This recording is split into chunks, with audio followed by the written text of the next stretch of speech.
Bila orang cakap ura kan, orang tahulah urban development, urban renewal. Tapi what is it exactly? Benda tu sebenarnya betul-betul apa kan? Jadi, tak semua orang faham dan tahu benda ni. Sebab benda ni adalah rang undang-undang yang akan ditablkan pada mesyuarat seterusnya Parlimen di bulan Jun nanti.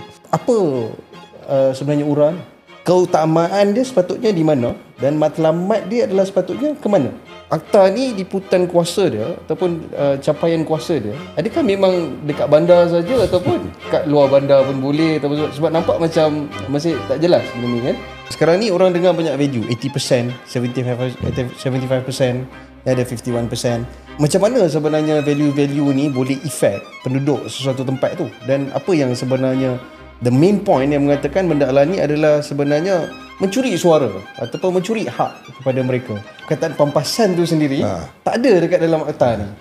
Bila Datuk Seri Anwar atau PMX kan, dia buat open guarantee, dia kata kita akan pastikan semua dapat pampasan yang adil. Even Menteri KPKT dengan Komeng cakap kita akan pastikan adil. Boleh percaya Datuk Seri? Sebelum ni biasanya mediator dia lah mahkamah. Ini akan dibawa ke mahkamah akan memihak kebiasaannya kepada pemilik asal tanah ni. Dengan penurunan nilai ambang ni Datuk Seri, ada tak developer yang Datuk Seri rasa akan pergi ke satu-satu tempat yang dah diwatakan sebagai kawasan ura lah kan, dia tahu dia perlukan 51%. Kalau ada 100 rumah, dia jumpa dengan 51 pemilik je, 49 lagi dia tak jumpa. Possible tak tu? Statement Menteri KPKT dengan Komeng masa dia buat visits dan everything semua, dia kata saya cabut ahli parlimen pembangkang duduk di bangunan-bangunan ni, yang memberi impression yang mengatakan ibarat macam kalau bangunan baru tu bangun, macam penduduk yang sama confirm akan dapat duduk kat situ. Apa pandangan Rafiq?